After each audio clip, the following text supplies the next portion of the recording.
Get in there. Animals belong in cages. Sheriff Dale Crenshaw shoved a black woman into the holding cell. The bars slammed shut. Her name was Whitney Adams. She'd been driving through a small town in Tennessee, doing nothing wrong. Crenshaw pulled her over. Why did you stop me? That was it. That was her crime. I gave you an order. You gave me attitude.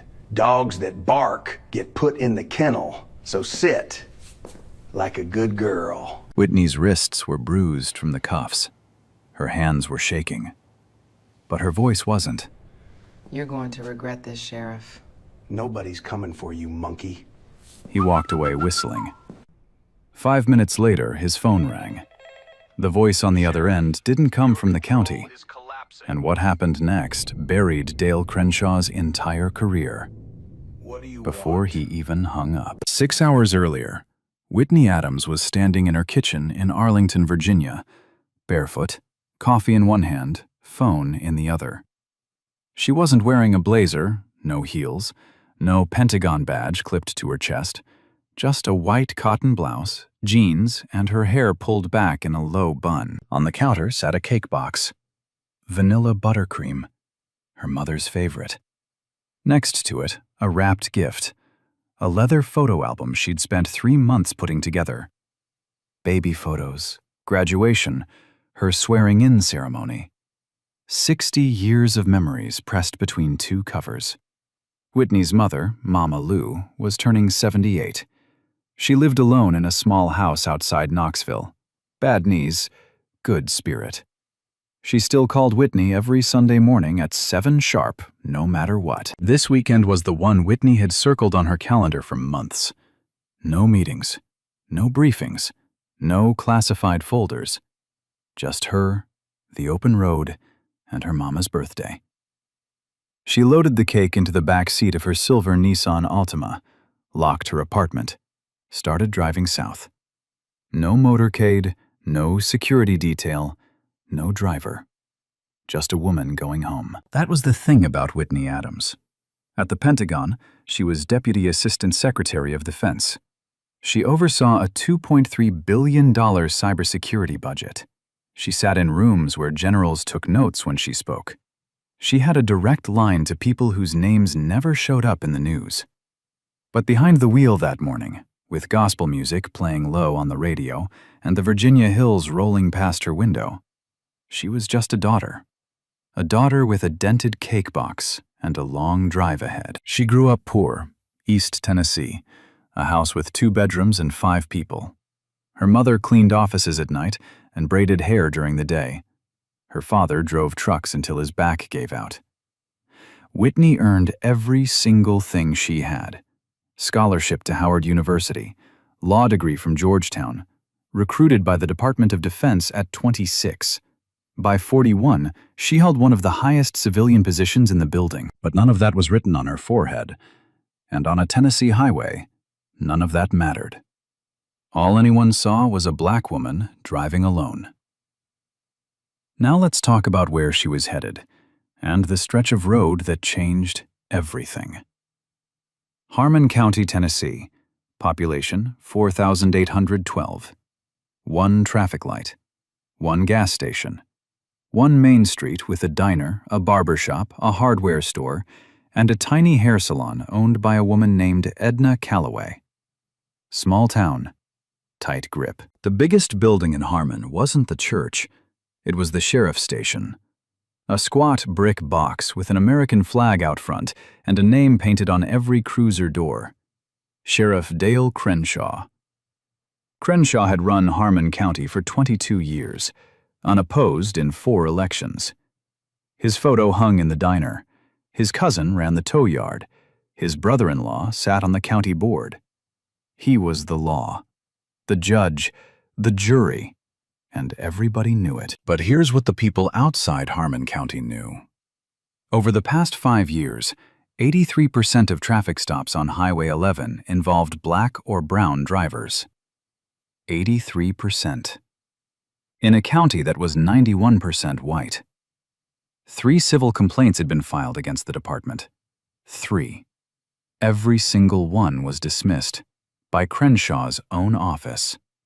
He investigated himself and found nothing wrong. Every time. Black drivers who passed through Harmon had a name for that stretch of Highway 11. They called it the checkpoint. Word spread through group chats and road trip forums. Don't speed, don't stop for gas, don't make eye contact. Just get through. Whitney didn't know any of that. She'd taken this route because it was the fastest way to Knoxville. That was the only reason. She crossed the Harmon County line at 1:47 p.m. Windows down, gospel still humming through the speakers. The afternoon sun warm on her arm. She passed the welcome sign. Harmon, population 4,812. A sheriff's cruiser sat parked in a gravel turnout about 200 yards ahead. Whitney glanced at her speedometer. 58 in a 60 zone. She was fine. The cruiser didn't move. She kept driving, eyes forward, hands on the wheel. Then, in her rearview mirror, the cruiser pulled out. Slowly. No siren, no lights, just following. 1 car length back, then half a car length. Whitney's stomach tightened, not because she'd done anything wrong, but because she was a black woman alone on a rural highway, and she knew what that cruiser behind her might mean. She gripped the wheel a little tighter, kept her speed steady, kept breathing. Then the lights came on, red and blue, flashing silently in her mirror. Whitney signaled, pulled to the shoulder, turned off the engine, placed both hands on the steering wheel. She did everything right, everything she'd been taught since she was 16 years old. And it wasn't going to matter. Crenshaw took his time. Whitney watched in the side mirror as he stepped out of the cruiser. Slow, deliberate. He adjusted his belt, straightened his hat, slid on a pair of mirrored sunglasses, even though the sun was behind him. He wasn't in a hurry. He was enjoying this. His boots crunched on the gravel. 1 step, 2 steps, 3. Each one slower than the last. The crackle of his radio broke the silence, a dispatcher's voice, muffled and distant. He ignored it. Whitney sat still, hands at 10 and 2, window already down, engine off. She could feel the heat rising off the asphalt. A bead of sweat ran down the back of her neck. Crenshaw reached her window. He didn't lean down. He stood tall, looking in at an angle, the way you'd look into a dumpster. License and registration. No greeting, no explanation, no ma'am. Just 2 words dropped like a rock. Whitney kept her voice steady. Of course, officer. Can I ask why I was pulled over? Crenshaw's jaw shifted. Something behind those mirrored lenses went cold. He didn't answer her question. He repeated his. I said license and registration. Louder this time. Whitney nodded. I'm going to reach into my glove compartment now. She said it out loud on purpose. She narrated every movement. Left hand stays on the wheel. Right hand moves slowly, opening the compartment, pulling out the documents. She handed them through the window. Crenshaw took the papers without looking at them. He glanced into the back seat instead. The cake box, the wrapped gift, a leather handbag on the passenger floor. Where are you headed? Knoxville. I'm visiting my mother for her birthday. Long way from wherever you came from. Whitney didn't take the bait. I drove down from Virginia this morning. Crenshaw looked at her license, looked at her, back at the license. Then he tucked it into his chest pocket. Not his clipboard, not his scanner, his pocket. I clocked you doing 72 in a 60 zone. Whitney blinked. She'd been watching her speed the entire drive. She knew exactly how fast she was going. With all due respect, Sheriff, my speedometer read 58. Crenshaw tilted his head, took off his sunglasses. For the first time, Whitney could see his eyes. They were small, flat, amused. "Are you calling me a liar?" "No, sir. I'm telling you what my dashboard showed." "So you are calling me a liar." "I'm not. I'm simply—" "You know what your problem is?" Crenshaw put one hand on the roof of her car and leaned in. His face was close enough that she could smell tobacco and black coffee. "Attitude. You people always have an attitude." You people. Whitney felt the words land like a slap, but she didn't flinch. She'd heard them before. In boardrooms, in hallways, in meetings where she was the only black face at the table. She'd learned a long time ago that reacting was exactly what they wanted, so she sat still, hands on the wheel, eyes forward. "Sheriff, I've been polite. I've cooperated. I'd just like to understand what—" "Step out of the vehicle." The shift was instant. His voice went from annoyed to commanding, like flipping a switch. Whitney's pulse picked up. "Am I being detained?" "Step out. Now." "On what grounds?" "You want grounds?" Crenshaw pulled open her door. The hinges groaned. The afternoon sun hit her full in the face. "How about disorderly conduct? How about obstruction? How about you're in my county and I said get out?" Whitney stepped out. Slowly. She kept her hands where he could see them. She stood 5'6" next to a man who had 6 inches and 80 pounds on her. His shadow swallowed hers. A second cruiser pulled up behind them. Deputy Billy Stokes stepped out. Young, late 20s, buzz cut and a tight jaw. He stood off to the side with his hand resting on his belt. His body cam was running. The small red light blinked steadily on his chest. Crenshaw pointed at the hood. "Hands on the car." "Sheriff, I haven't done anything wrong. I have the right to—" "You have the right to do what I tell you." He grabbed her arm, hard. His fingers dug into the space just above her elbow. He spun her around and pressed her against the hood. The metal was hot. She could feel it burning through her blouse. "Hands behind your back." The cuffs came out. Click, click. Cold steel. Too tight. Whitney felt the metal bite into her wrist bones. She winced. One sharp breath in. That was all she allowed herself. Stokes watched from the side of the road. His mouth was a thin line. He didn't move, didn't speak. But his eyes kept flicking between Crenshaw and the woman in cuffs. Across the street, about 60 yards away, Edna Calloway was standing in the doorway of her hair salon. She'd heard the cruiser lights. She'd seen the whole thing through the window. Now she was standing on the sidewalk with her phone in her hand. The camera was on. Her hands were trembling, but she held it steady. Crenshaw didn't see her. He wasn't looking. He marched Whitney toward the cruiser. She walked with her back straight, chin level. She didn't stumble. She didn't cry. She didn't beg. A small crowd had formed. 2 old men sat on a bench outside the hardware store. One was holding a paper cup of coffee.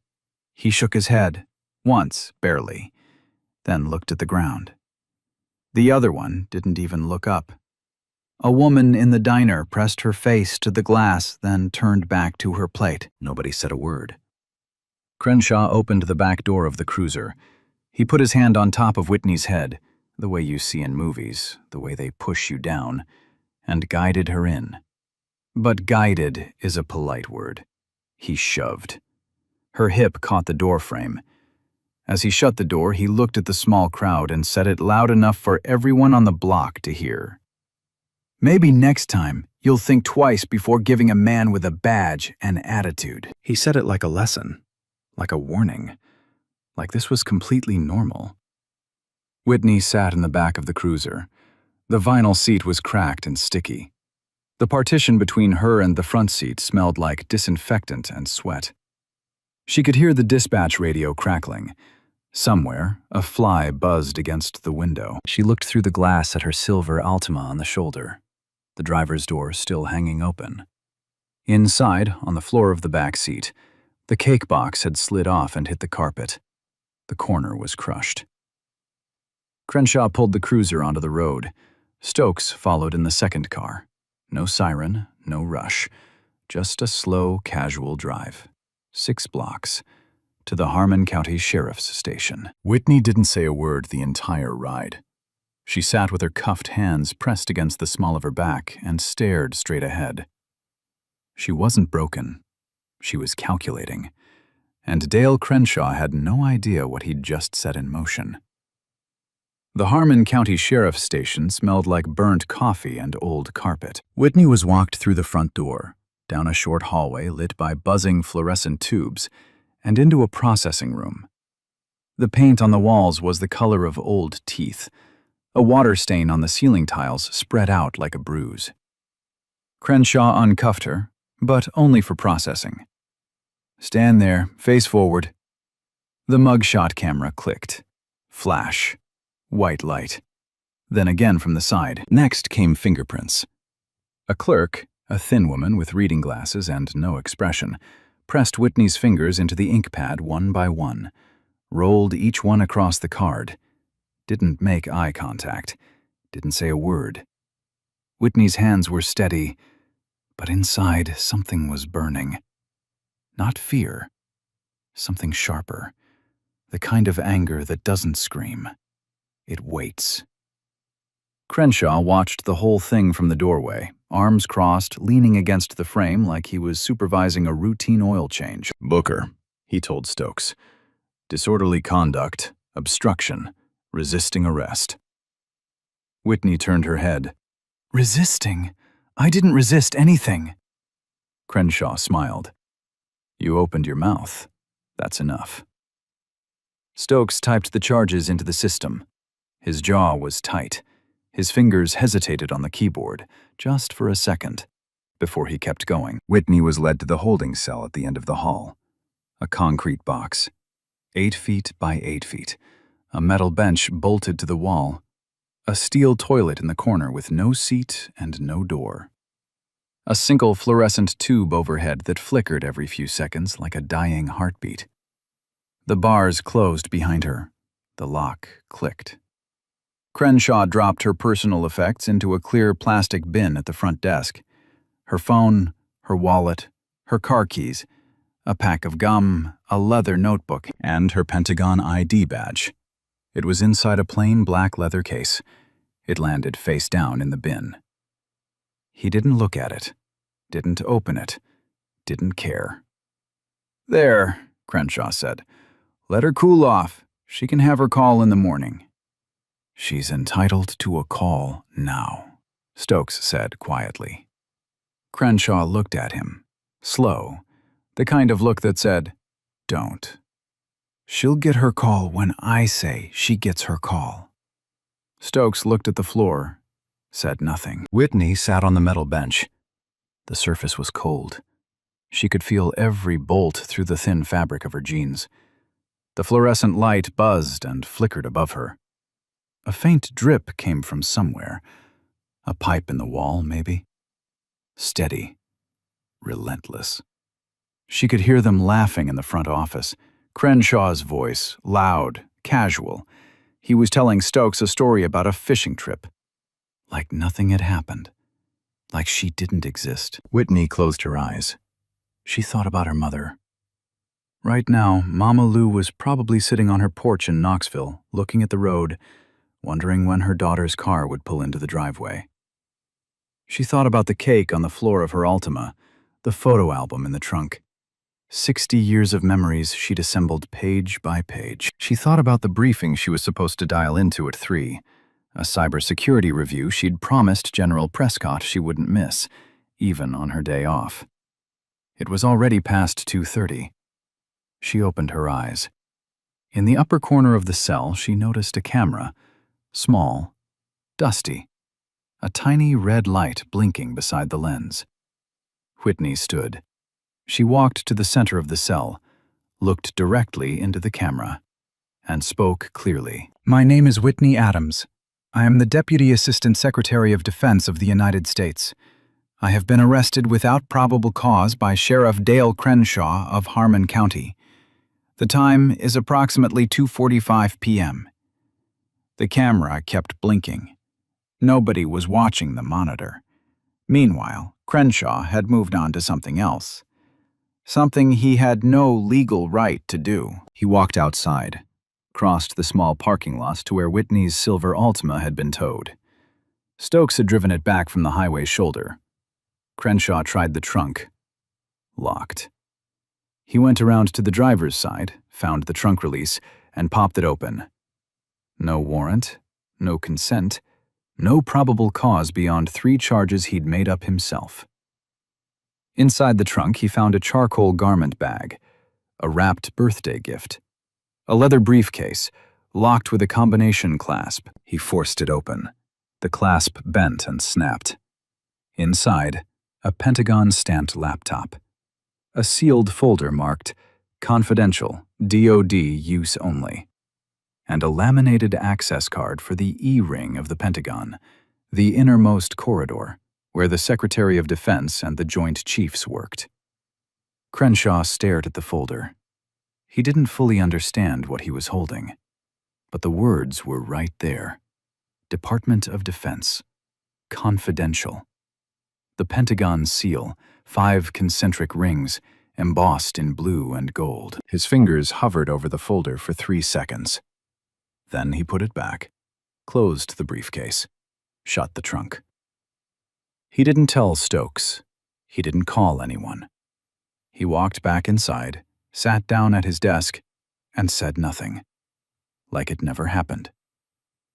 While Crenshaw sat at his desk pretending nothing had changed, something was already moving 2 states away. At the Pentagon in Arlington, Virginia, a young staffer named Peters checked Whitney's calendar for the 3rd time. The 3 p.m. cybersecurity briefing was starting. Whitney had promised to dial in. Personal leave or not, she never missed. 3 o'clock came. No call, no text, no email. Peters tried her cell phone, straight to voicemail. The phone was sitting in a plastic bin at the Harmon County Sheriff's Station, powered on, ringing silently against Whitney's car keys. Peters tried again at 3:05. Voicemail. At 3:10, he sent a text. No response.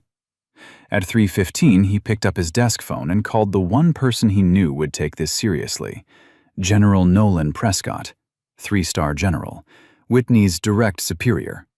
The kind of man who ate breakfast at 4:30 a.m. and ran 5 miles before most people hit snooze. Prescott answered on the first ring. Peters explained. Whitney Adams missed the briefing. Phone's off. No communication since noon. The general didn't hesitate. Trace her phone. Within 4 minutes, a GPS ping came back. Whitney's government-issued phone was transmitting from a single location. Harmon County Sheriff's Office, rural Tennessee. Prescott stared at the screen. His jaw tightened. He picked up a secure phone, the kind with no caller ID and a direct line to everywhere. He dialed, and 600 miles south, on a dusty desk inside a brick building with an American flag out front, Sheriff Dale Crenshaw's phone began to ring. The phone rang 3 times before Stokes picked up. Harmon County Sheriff's Office. The voice on the other end was the kind of voice that didn't ask twice. Calm. Clipped. Every word placed like a bullet in a chamber. This is General Nolan Prescott, United States Army, 3-star. I'm calling from the Pentagon. Put whoever's in charge on this phone. Now. Stokes froze. His hand tightened around the receiver. He looked at the phone like it had just turned into a snake. Yes, sir. One moment. He put the call on hold, walked to Crenshaw's office. The sheriff was leaned back in his chair, boots on the desk, flipping through a hunting magazine. Sheriff? What? There's a call for you. Stokes swallowed. It's the Pentagon. Crenshaw looked up, one eyebrow raised. Then he laughed, a short, dry bark. The what? The Pentagon, sir. A general. He says his name is Prescott. Crenshaw stared at Stokes for a beat. 2 beats. Then he dropped the magazine, picked up the phone, and leaned back like he owned the building. "This is Sheriff Crenshaw. What can I do for you?" He said it like he was talking to a telemarketer. General Prescott didn't match his energy. He didn't need to. "Sheriff, you are currently holding one of my people in your facility. Her name is Whitney Adams. She is the Deputy Assistant Secretary of Defense of the United States. She was due on a classified national security briefing 19 minutes ago. She has not answered her phone because you have it." Silence. The hunting magazine slid off Crenshaw's lap and hit the floor. "Now, I'm going to say this once." Prescott's voice dropped half a register. "You will release her. Immediately. You will return every item you confiscated, and you will have a detailed explanation ready for the Department of Justice attorneys who will be contacting you within the hour." Crenshaw's mouth opened.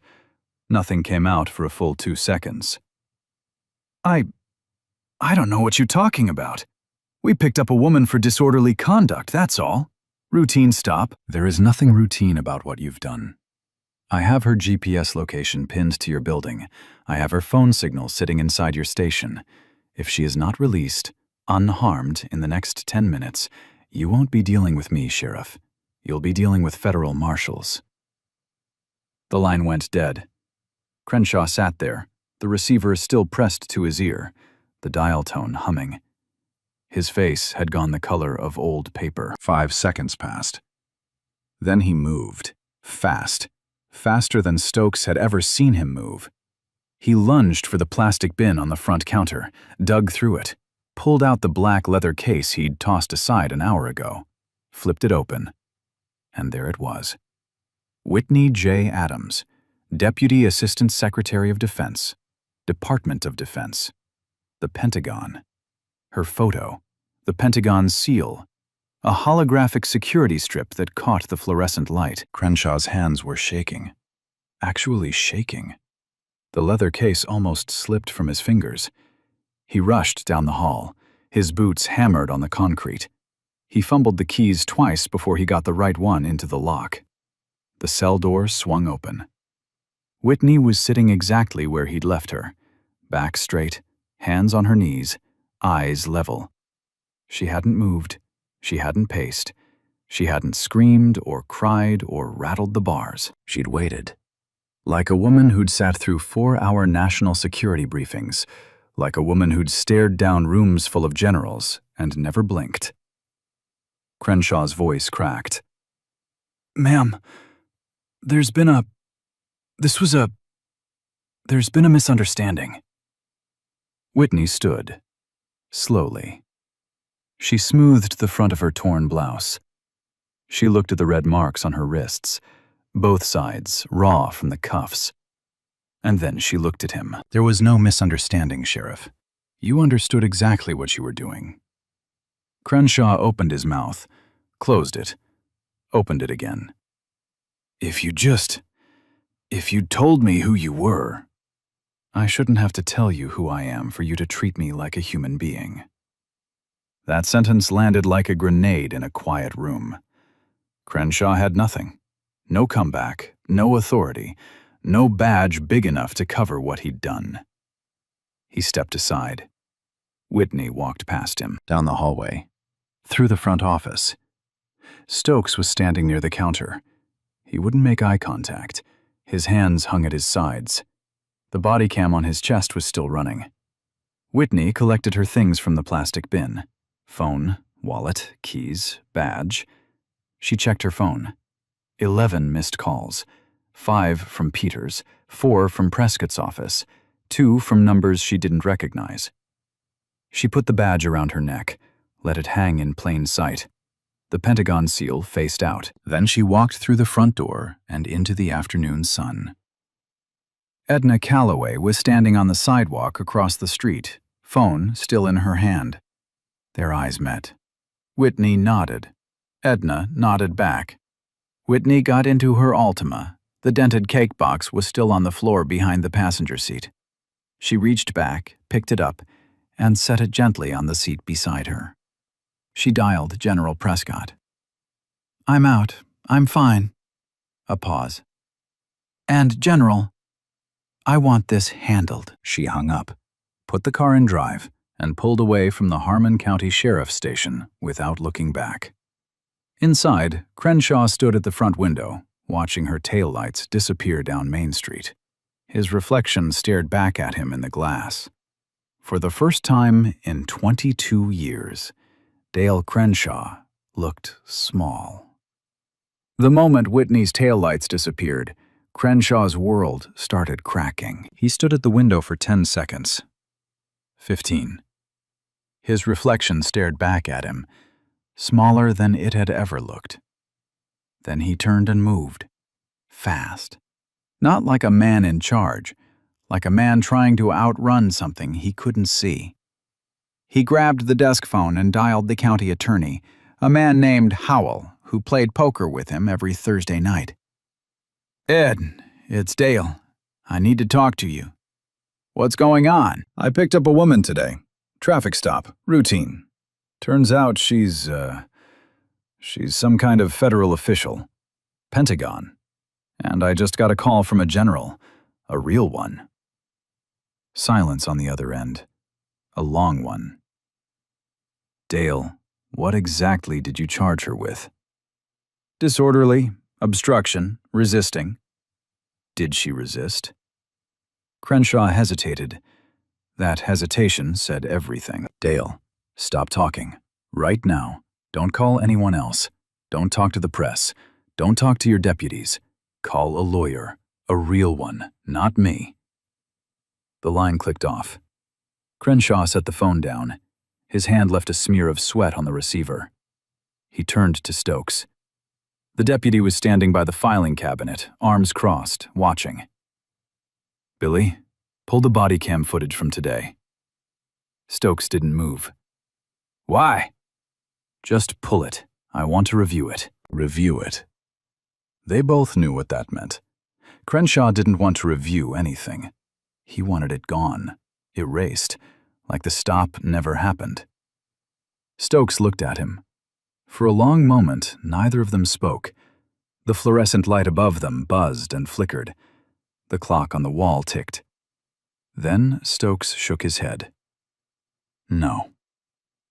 One word, quiet. But it hit the room like a gunshot. Crenshaw's eyes narrowed. "Excuse me?" "That footage is evidence, Sheriff.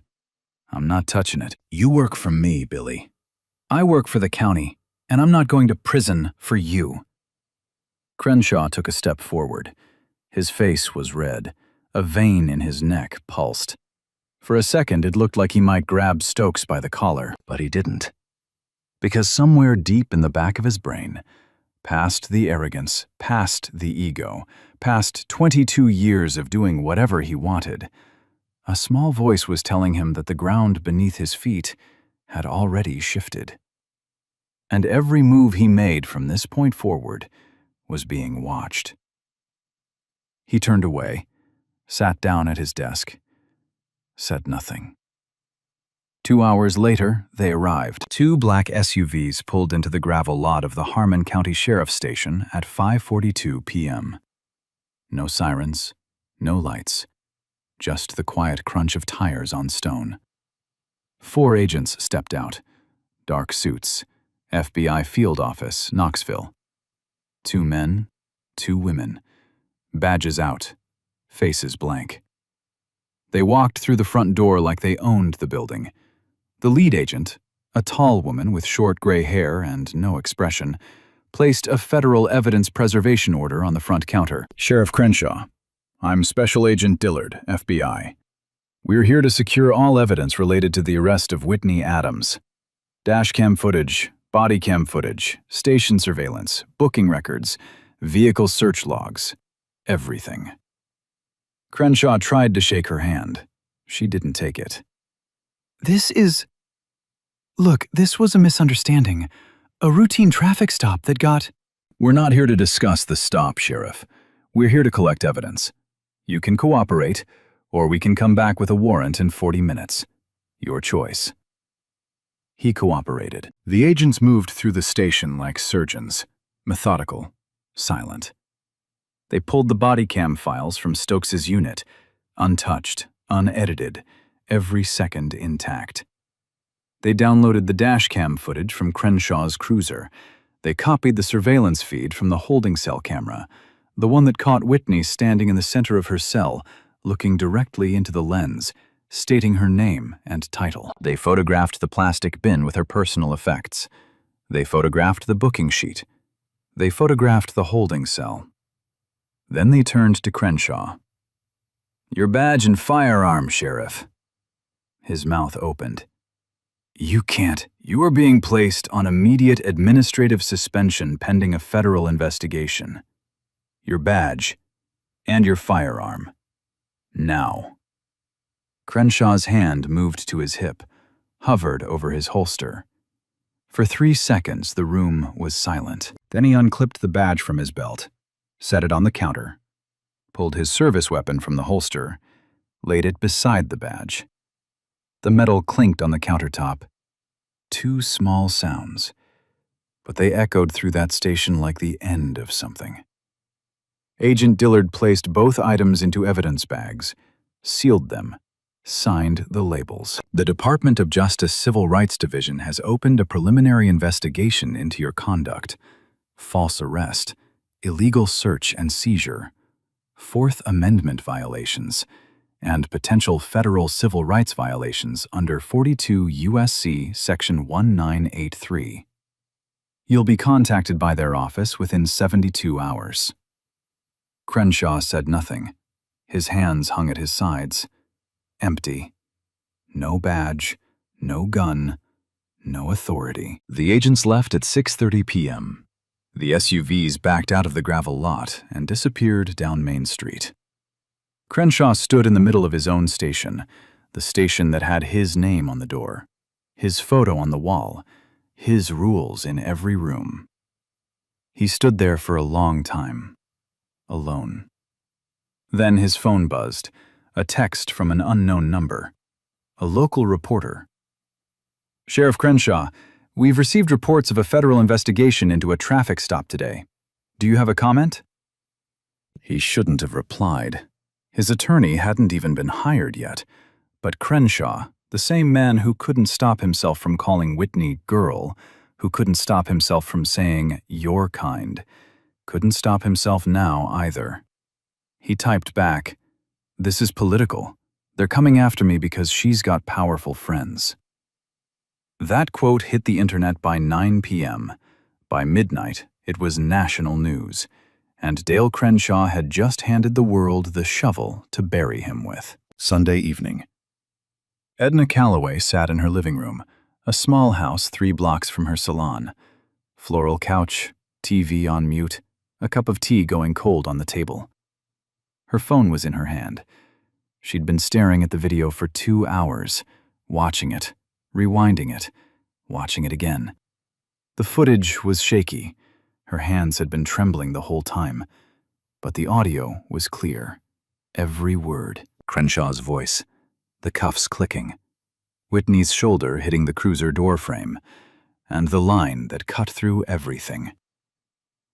"Maybe next time you'll think twice before giving a man with a badge an attitude."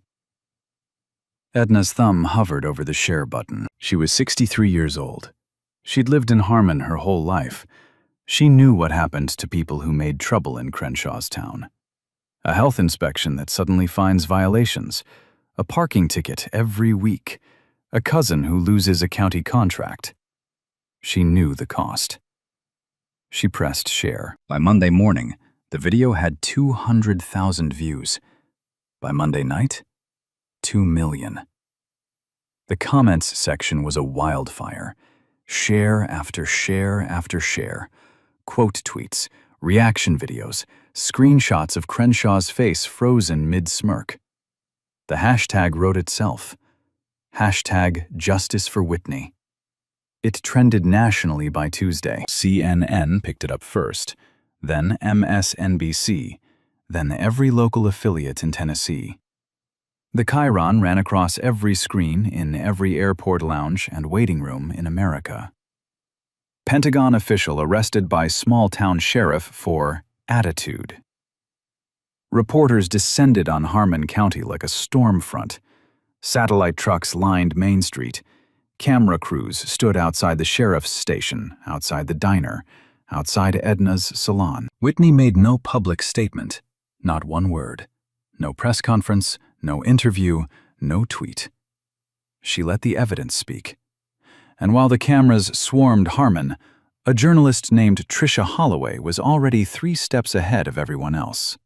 Holloway worked for a regional investigative outlet based in Nashville. She was 34, sharp, patient. The kind of reporter who didn't chase headlines. She dug foundations out from under them. She'd been quietly tracking Harmon County policing data for over a year. Traffic stop records, citation numbers, complaint files, settlement payments buried in county budgets. Whitney's arrest was the match. But the gasoline had been pooling for a long time. Holloway published her report on Wednesday. The numbers were devastating. 83% of traffic stops on Highway 11 over the past 5 years involved black or brown drivers, in a county that was 91% white. That wasn't random. That wasn't coincidence. That was a system. 14 excessive force complaints filed in the past decade, every single one dismissed internally. Crenshaw's office investigating Crenshaw's deputies, finding nothing, every time. 3 civil lawsuits settled quietly by the county for a combined $340,000. All 3 plaintiffs were black motorists. All 3 signed non-disclosure agreements. The settlements were buried in the county's general expenses, labeled as legal fees. But the part that hit hardest came from the people inside. Former deputies, 2 of them. They spoke to Holloway anonymously. One said Crenshaw referred to Highway 11 as his hunting ground, said it openly, in the break room, over coffee, like it was a joke. The second deputy said Crenshaw kept a notebook in his desk drawer, an informal scoreboard, tallies of citations issued to out-of-town drivers, broken down by race. He said Crenshaw would flip it open at the end of the month and grin. Holloway published the scans, blurred to protect sources, but the handwriting was unmistakable. The Department of Justice expanded its investigation. What had started as a single false arrest case became a full pattern or practice probe of the entire Harmon County Sheriff's Department. 4 months later, a federal grand jury returned an indictment. Dale Crenshaw, former sheriff of Harmon County, charged with deprivation of rights under color of law, 18 U.S.C. Section 242, false arrest, illegal search and seizure, and evidence tampering, for his attempt to have Deputy Stokes delete the body cam footage. The trial took place in federal court in Knoxville. Judge Arthur Colton presiding, 70 years old, wire-rimmed glasses, a voice like gravel and ice. He'd presided over civil rights cases for 30 years. He didn't tolerate theatrics. The prosecution's case was built on footage, Stokes's body cam, unedited, uncut. Every second preserved, because one young deputy said no when he was told to erase it. The jury watched Crenshaw grab Whitney's arm, watched him shove her against the hot hood, watched him cuff her while she said, "I haven't done anything wrong." Edna's cell phone video, shaky but clear, the crowd watching, nobody moving. Crenshaw's voice carrying across the street. The station's holding cell camera. Whitney standing in the center of the frame, calm, steady. "My name is Whitney Adams. I am the Deputy Assistant Secretary of Defense." GPS data from Whitney's phone. Speed records showing she was doing 58 in a 60 zone at the time of the stop. And Crenshaw's own dashboard computer, which showed no speed reading was ever logged. He never clocked her. The 72 he claimed? Invented. Completely fabricated. The testimony of former deputies. The notebook. The hunting ground. Crenshaw took the stand. His lawyer put him up there to humanize him, to let the jury see a man, not a monster. It backfired. Under cross-examination, Crenshaw contradicted his own body cam footage 3 separate times. He said Whitney was aggressive. The prosecutor pressed play. The jury watched Whitney say, "Yes, sir," and "May I ask why I was pulled over?" while Crenshaw towered over her with his hand on her arm. He said she lunged. The footage showed her stepping out of the car with both hands raised. He said she refused to comply. The footage showed her placing her hands on the hood when ordered, without a single word of protest. The defense argued Crenshaw was following department procedure. The prosecutor pulled up the Harmon County Sheriff's Department's own policy manual. Page by page, highlighted 6 separate protocols Crenshaw violated. 6. By his own department's rules. The jury deliberated for 3 hours. Guilty. All counts. Judge Colton's sentencing remarks were quiet, measured, but they cut like a scalpel. He said a badge is a responsibility, not a weapon. He said authority is a trust, not a birthright. He said the court would not tolerate any officer who uses their position to strip citizens of their dignity based on the color of their skin. 6 years. Federal prison. No parole. Permanent ban from law enforcement. Lifetime. In any state, any jurisdiction. Mandatory restitution. Deputy Billy Stokes, the man who refused to delete the footage, was cleared of all wrongdoing. He cooperated fully with the investigation. He resigned from the department voluntarily 2 weeks after the verdict. He told Holloway in a brief interview, "I should have spoken up sooner, on the road, when it was happening. That's what I have to live with." Harmon County entered a federal consent decree. Mandatory reforms, independent oversight, bias training for every officer, a civilian review board with real authority, and a complete overhaul of traffic stop procedures on Highway 11. The cruiser doors were repainted. Crenshaw's name was gone. 6 years. Federal conviction. Consent decree on an entire department. Career over. Legacy gone. And all of that, every single bit of it, because one man couldn't handle a black woman asking a polite question on a Saturday afternoon. That's it. That's the whole thing. He had every chance to stop, to step back, to act like a professional. He chose this, and the system, for once, chose accountability. Whitney Adams returned to the Pentagon on a Monday morning. She walked through the E-ring corridor at 7:15 a.m., badge on her lanyard, coffee in hand. Same hallway she'd walked 1,000 times before. Same security checkpoint. Same nod from the guard at the door. Nobody treated her differently. Nobody whispered. Nobody stared. Because at the Pentagon, Whitney Adams wasn't a victim. She wasn't a headline. She was the woman who ran a $2.3 billion cybersecurity operation, and there was a briefing in 12 minutes. She didn't miss it. She never talked about what happened. Not in the hallways, not in meetings, not over lunch in the courtyard. If someone brought it up, she'd change the subject. There was too much work to do. But she did make one trip. The Saturday after her release, Whitney drove back to Knoxville. Same route, same highway, same silver Altima. She arrived at Mama Lou's house a little before noon. 1 day late. The cake was dented, the buttercream smashed on one side, the box wrinkled at the corner. She carried it up the porch steps with both hands like it was made of glass. Mama Lou opened the door, looked at her daughter, looked at the beat-up cake. Didn't ask a single question. She just said, "Baby, get in here. I'll put the coffee on." They sat at the kitchen table for 3 hours. Whitney opened the photo album, 60 years of pictures, page by page.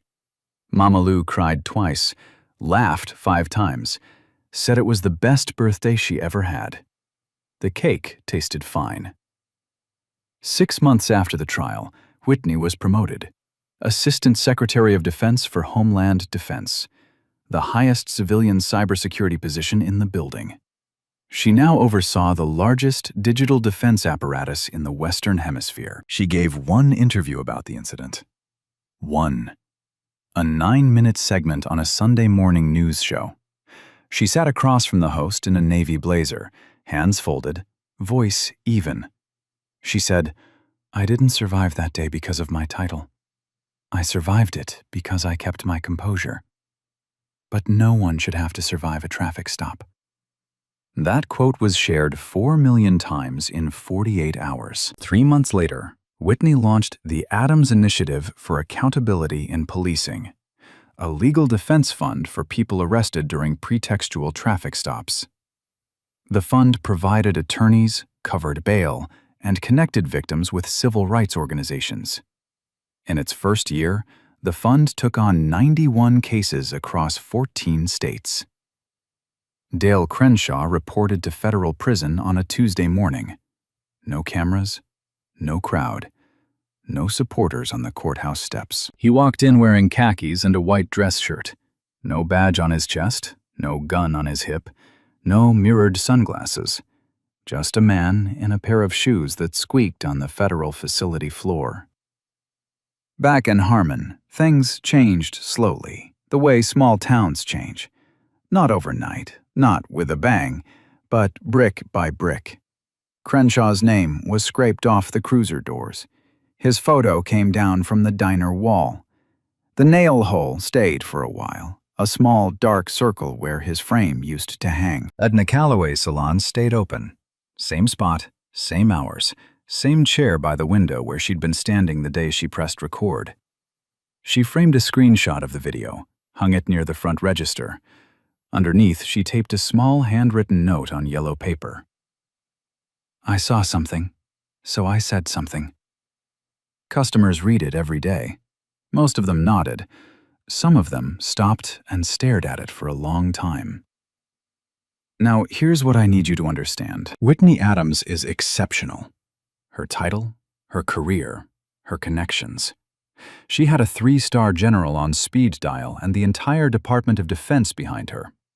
When she got locked in that cell, the most powerful building in America picked up the phone. But most people don't have that phone call. Most people who sit in that holding cell don't have a general calling on their behalf. Most people who get pulled over on Highway 11, or highways just like it, in counties just like Harmon, in towns just like this, don't have a Pentagon badge in their pocket. The investigation found dozens of them, exposed them. People who were stopped, searched, humiliated, and released without a word. Most never filed a complaint. Most thought nobody would believe them. Whitney's story ended with justice. A verdict. A sentence. A system held accountable. But the real measure of a country isn't how it treats the powerful. It's how it treats the people nobody's watching. So let me ask you something. If you were standing on that sidewalk, like Edna, would you hit record? If you saw that video in your feed, would you share it? Or would you scroll past? Drop a comment. Tell me, have you ever been pulled over and felt like it had nothing to do with your driving? Have you ever watched something happen and wished you'd spoken up? If this story made you feel something, anything, hit that like button. Share it with someone who needs to hear it. And if you haven't subscribed yet, you know what to do. Because justice isn't always loud. Sometimes it starts with one person, on a sidewalk, holding up a phone, refusing to look away. Be that person. 6 years, federal prison, career gone, all because one man couldn't handle a black woman asking a black question. But here what really gets me, Whitney Adams had the entire Pentagon behind her, and even she sat in that cell with blue wreath and a crushed birthday cake. The investigation found dozens of people just like her on that same highway, stopped, shot, humiliated, except they didn't have a three-star general picking up the phone. Whitney's title didn't save her that day. What saved her was a 63-year-old woman with shaking hands who hit record, a 20-something deputy who said no when he was told to erase the truth, and her own composure when everything in that moment was designed to break it. One person sees, one person refuses, one person stands still. That's how the whole thing falls apart. So here's what I want you to sit with tonight. It's the most powerful building in America. Almost didn't know she was in that cell. What happened to the people nobody looking for? And if you were standing on that sidewalk, would you be angry? Tell me in the comments. If this story hit you, like and share it with someone who needs to hear it. Subscribe if you haven't, because that this isn't always loud. Sometimes it's one person on the sidewalk refusing to look away. Be that person.